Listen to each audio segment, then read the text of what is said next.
Dan assalamualaikum warahmatullahi wabarakatuh. Adalah kelas 11 TKJ 2. Pada kali ini kita masuk pada kegiatan mempersiapkan praktek kerja industri atau praktek kerja lapangan di dunia usaha dunia industri. Dalam kali ini slide yang sudah saya buat adalah materi bagaimana kita mempersiapkan mental sebelum kita terjun ke lapangan. Mental pertama yang harus kita bangun adalah mencari spesifikasi jenis atau dunia usaha dunia industri yang cocok dengan jurusan program kalian yang kita geluti selama ini. Pertama, spesifikasinya di slide ini kita harus mencari dunia usaha atau dunia industri yang pertama bisa pertokoan. Tetapi toko ini pemiliknya itu memberikan pengalaman pertama atau memberikan pekerjaan tentang marketing, membangun pasar, caranya jual beli barang yang dia punya. Saya contohkan ya, sekarang malah di dunia usaha dunia industri bahwa jual beli yang paling efektif itu melalui sistem online seperti melalui media sosial media, Facebook, IG, TikTok dan sebagainya, sampai nanti lari ke marketplace seperti Shopee, Lazada yang lain-lain. Di sana kamu diberikan pengalaman seperti itu, maka toko ini layak untuk kamu jadikan referensi atau tempat praktek kerja lapangan. Karena kita adalah jurusan teknik komputer jaringan yang juga membutuhkan pengalaman kerja tentang membangun marketing atau pemasaran. Yang kedua, tempat usaha atau toko ini juga memberikan pengalaman bagaimana sih bikin usaha seperti yang sudah pemilik usaha itu lakukan. Mulai dari bagaimana cara nyari modalnya, bagaimana perizinannya, terus bagaimana pemasarannya seperti itu. Terus yang ketiga, pemilik judi atau usaha ini juga memberikan pengalaman bagaimana cara memperoleh pekerjaan setelah lulus SMK. Seperti trik-trik caranya membuat lamaran pekerjaan, caranya mengirim lamaran pekerjaan, caranya lamaran pekerjaan ini bisa menarik seorang pemilik usaha agar kamu diterima itu seperti apa.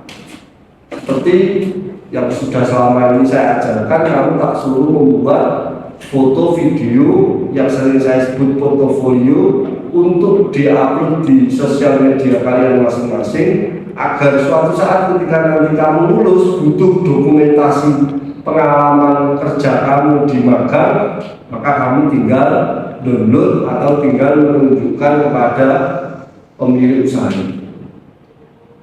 Terus yang terakhir, pertokoan ini juga memberikan pengalaman pekerjaan atau pembelajaran bagaimana cara install OS, sistem operasi seperti Windows, Office, aplikasi seperti virus, yang lain-lain.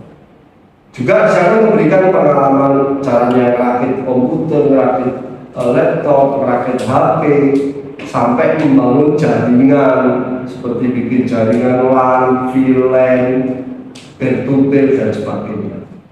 Kalau toko itu memenuhi salah satu di antara yang sudah saya sebut ini, yang saya sudah presentasikan ini, maka toko ini layak untuk kamu jadikan tempat magang atau tempat prakrim, tempat praktek kerja industri.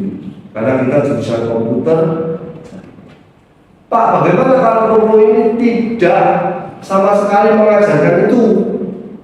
Berarti tidak memiliki kelayakan untuk dijadikan tempat DU, DI atau tempat magang.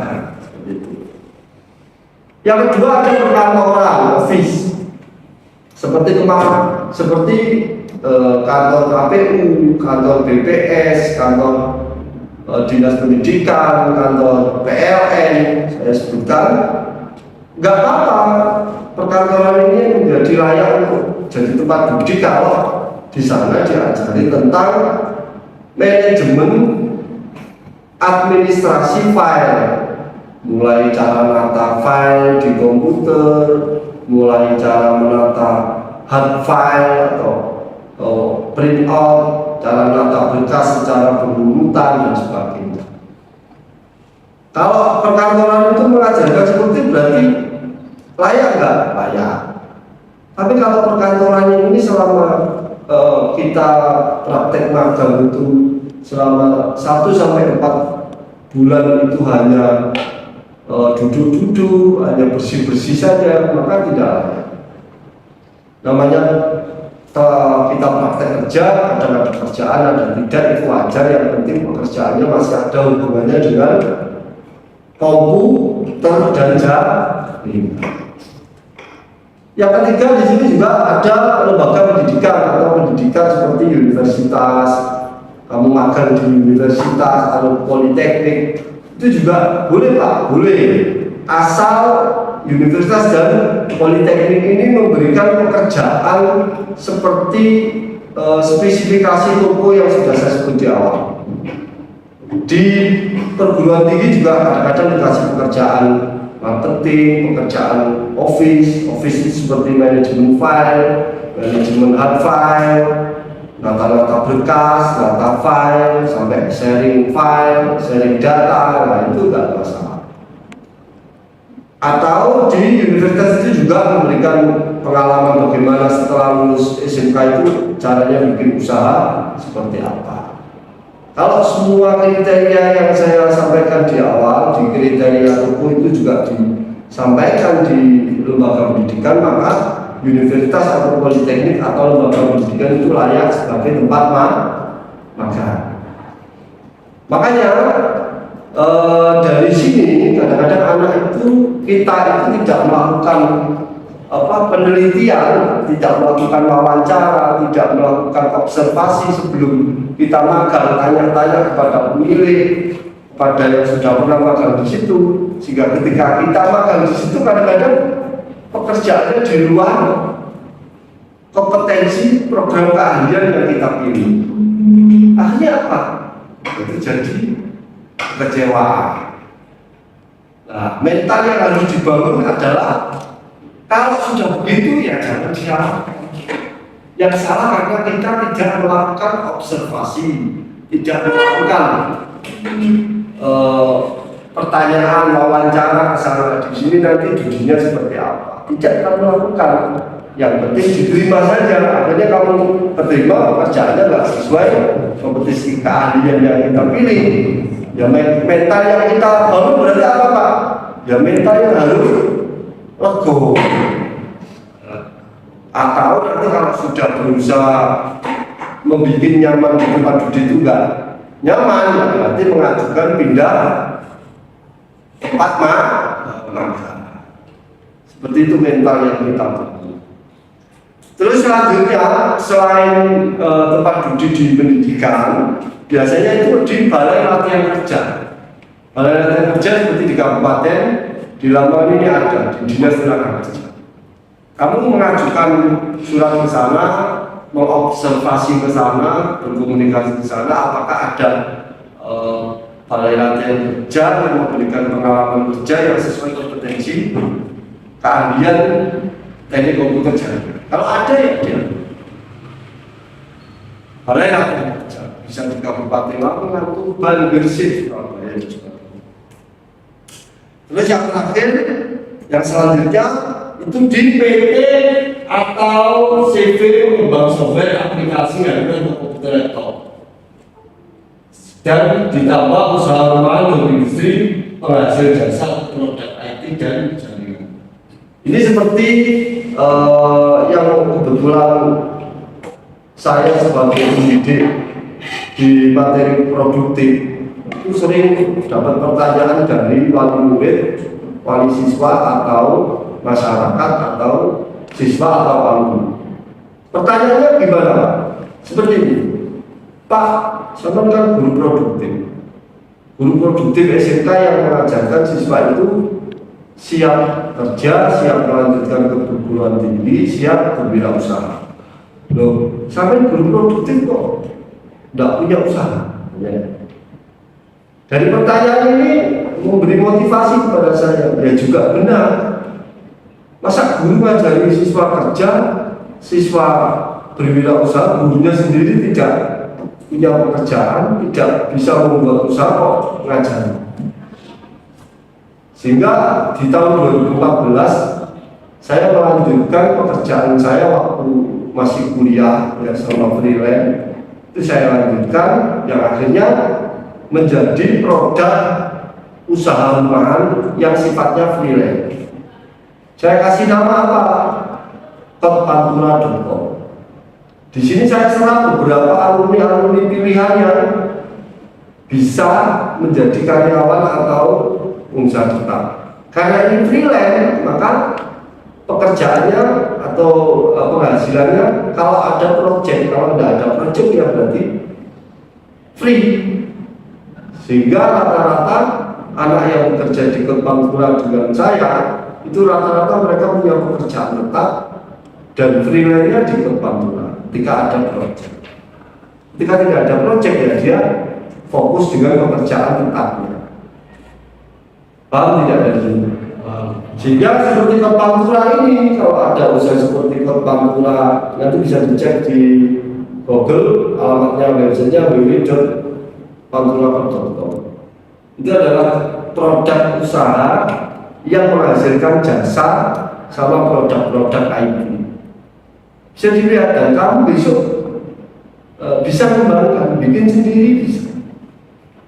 Ya, seperti itu. Maka kenapa Pak Edi sering memberi materi produktif itu, mesti akan saya seringkan bagaimana cara kamu dengan belajar materi itu bisa menjadi produk yang menghasilkan jasa atau produk itu.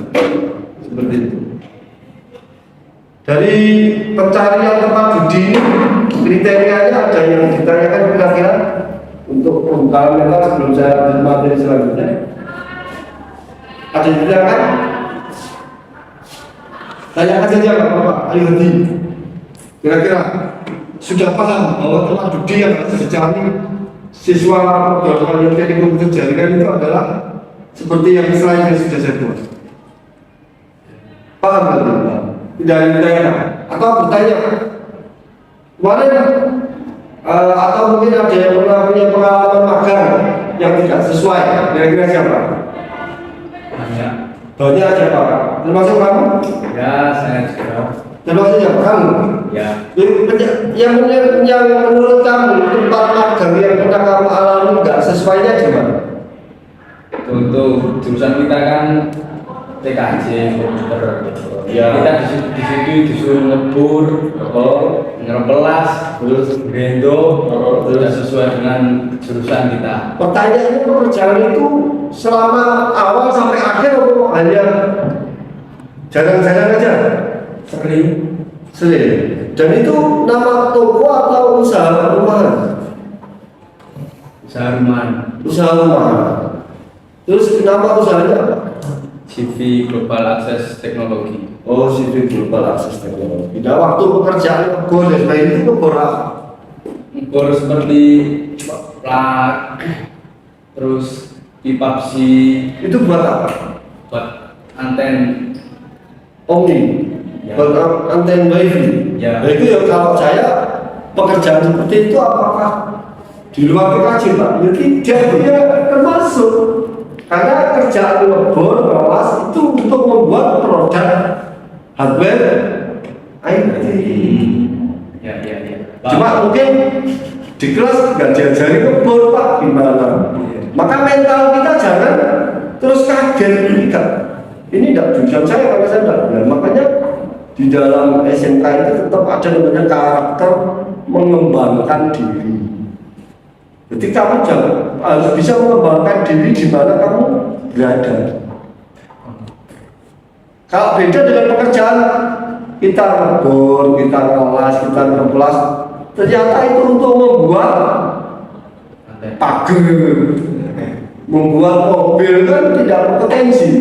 Kalau membuatnya untuk antena wifi, antena omni, ya berarti masih dalam lingkup. Cuma itu namanya pengembangan di diri. Jadi jangan kaget. Wah ini tak produs, saya tak keluar aja, salah. Ya, nah itu kenapa Pak? Ya tadi awal saya sampaikan, kesalahan kita tidak mengobservasi budi itu. Karena tinggal mengajukan surat aja, yang penting diterima, nggak pernah neliti mengobservasi itu kerjanya seperti apa. Nah, besok jangan sampai berulang lagi. Kalau tidak pengen seperti itu ya diwawancarai, diobservasi dia dujinya sesuai dengan yang kita ingin. Ya, jadi spesifikasi Dudi itu menyebabkan mental kita itu akan percaya diri apa tidak. Itu yang pertama, pembekalan mental. Yang kedua, untuk tempat Dudi, saya simpulkan untuk pembekalan mental kegiatan praktik ini, jarak Dudi itu dibagi menjadi dua. Ada yang jarak Dudi dunia usaha industri yang kita pilih itu jauh dari rumah tinggal dan dekat dengan rumah tinggal.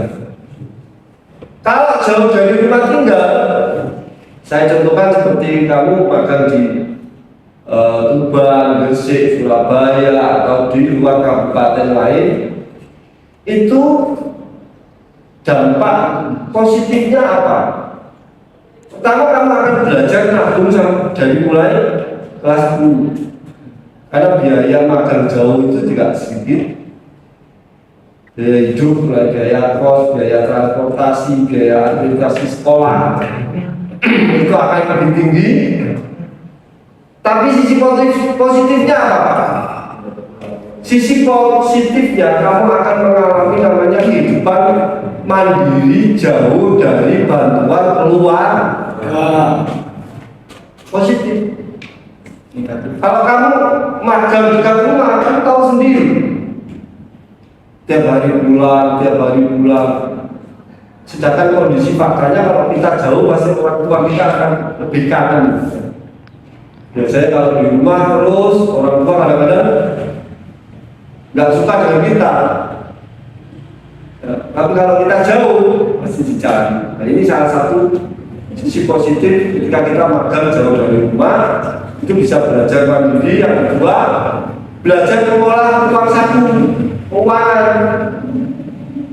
Bagaimana satu bulan umpama dikasih uang 500.000 untuk biaya kos, biaya jajan, sama biaya lain itu bisa cukup.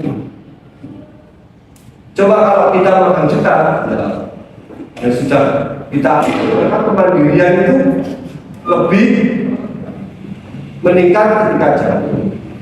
Yang terakhir, mampu membangun relasi yang jauh dari rumah. Maksudnya gini, kamu bisa punya teman orang Gresik, anak Tuban, anak Surabaya, anak Malang, anak yang lain, ini nanti akan jadi teman baik, lalu menjadi relasi ketika lulus mencari lowongan pekerjaan di luar kabupaten. Sisi positif ketika magang. Kalau magang dekat, ya biayanya lebih ringan, tetapi pengalamannya hanya itu saja. Sama-sama mengeluarkan pengeluaran, tetapi manfaat produktivitasnya lebih penting dan mungkin lebih dibutuhkan setelah sekolah itu magang jauh, karena ada namanya kemandirian dari jauh dari orang tua, kelola keuangan, menjaga diri dari lingkungan dan sebagainya. Itu latihan magang. Kalau kita makan dekat ya sama-sama keluar biaya, cuma pengalamannya biasa-biasa saja. Saya lanjut, jarak, tata tertib magang.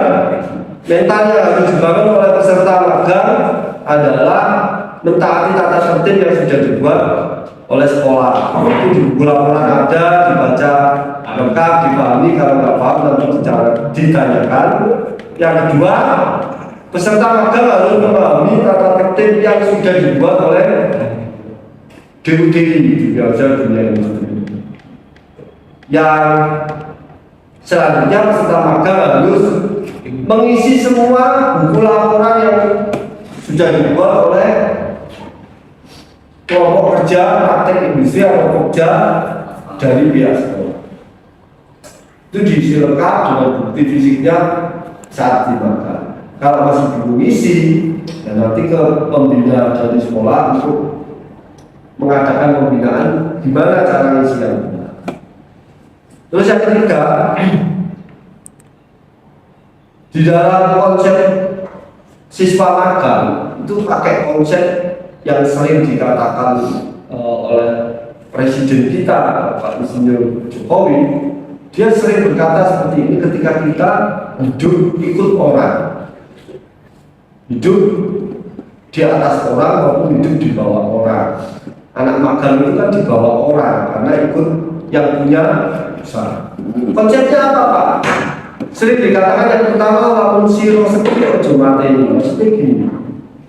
Lek sampai dulu mongso iso, pinter, duwe kekuasaan, sama jangan bikin hoax atau fitnah kepada teman sesama magang, teman sesama tempat kerja.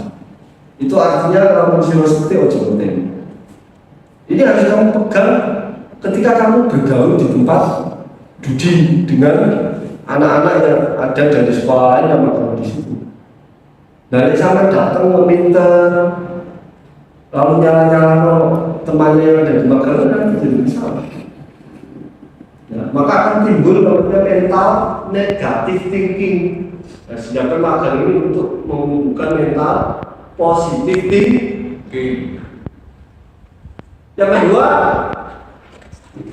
kata-katanya sering lamun siro banten atau diisi. Lalu sampai itu merasa pintar di antara satu kelompok 4 orang. Terus kamu merasa aku iso, simpelnya temannya yang 3 tidak bisa, lalu kamu tinggal. Itu namanya gak boleh. Nanti akan terjadi mental saling menjatuhkan, mental saling dendam. Mungkin kamu pintar komputer, mungkin satunya nggak pintar tapi dia kan baik di bidang sosial karakter lain, dulu dia penolong, sedang bawa makanan minuman, dia saling kerjasama, saling melengkapi biar kamu tidak terkesan pintar tapi minteri. Sama yang tempat usaha juga sama ya, ojo di sini tempat punya usaha nanti dipikir kamu nggak punya sopan santun. Oh, kamu itu ikut kok malah minteri sing punya tempat usaha. Nah itu bahasanya lamun siro banter ojo di sini, tetap komunikasi terus. Yang terakhir, lamun siro pinter ojo minteri. Lek sampai itu paling pinter di tempat praktek itu ojo kulo-kulo kancane. Buat kocoknya dulu, kak iso kasih kasarannya di blok aja. Ini mana menimbulkan mental apa? Mental menjatuhkan. Padahal magang tujuannya bukan untuk itu. Tujuan magang membangun mental relasi kerjasama, saling melengkapi kekurangan, bukan saling menyombongkan keunggulan di lapangan pekerjaan. Saling tolong menolong. Itu adalah bentuk mental dari magang, sehingga nanti ketika kamu praktek kerja saja bisa membangun relasi, bisa punya karakter mental tolong menolong, maka ini akan terbangun sampai lulus sekolah. Dan kamu nanti lulus sekolah tidak akan pernah khawatir tidak dapat pekerjaan atau tidak bisa membangun usaha. Dari sini paham? Jadi karakter yang harus kamu bangun di tempat magang itu yang paling penting ada 3 seperti yang sering diajarkan Bapak Presiden kita. Ya, kita itu kalau sama orang jangan benci orangnya, tapi bencilah sistemnya. Seperti kata-kata Soekarno. Soekarno pernah berkata, saya tidak pernah benci orang Belanda Yang saya tidak sukai adalah caranya. Jadi jangan benci orangnya jangan, tapi sistemnya. Nah, di pekerjaan juga sama. Nanti akan kamu temui sistem-sistem yang tidak baik. Ya, seperti itu. Ya, seperti sistem minteri kontrol, sistem gak peduli kancane. Itu jangan diteruskan. Nanti akan membentuk mental jelek. Sampai kapanpun kamu akan tidak mampu membangun relasi. Seperti itu. Jadi seperti itu, ini kelanjutannya. Terakhir, kalau ada pertanyaan dari penjelasan saya, mungkin dari spesifikasi budi, terus tadi masalah jarak, terus setelah jarak tadi ada apa nih, karakter apa yang harus dibawa di tempat tanggal ketiga, itu ada yang ditanyakan nggak? Mungkin Oki? Nggak ada. Kamu ini? Cukup. Saya kira dari presentasi pembekalan ini, saya kira cukup. Tinggal nanti kita pembekalan praktek skill keterampilan untuk persiapan magang di tahun 2023. Saya kira cukup. Itulah ya, SMK itu lulus harus sekolah, itu belajar bekerja sambil sekolah belajar berprestasi untuk melanjutkan ke perguruan tinggi, sekolah sambil belajar berwirausaha. Sehingga ketika lulus sekolah kamu siap bekerja, siap melanjutkan perguruan tinggi, juga siap berwirausaha. Maka kenapa SMK punya semboyan SMK bisa? Maksudnya bisa apa? Bisa tidak jadi pengangguran. Mungkin itu yang bisa saya sampaikan di pembekalan mental praktek industri tahun ini. Saya kira cukup. Saya akhiri. Assalamualaikum warahmatullahi wabarakatuh. Waalaikumsalam.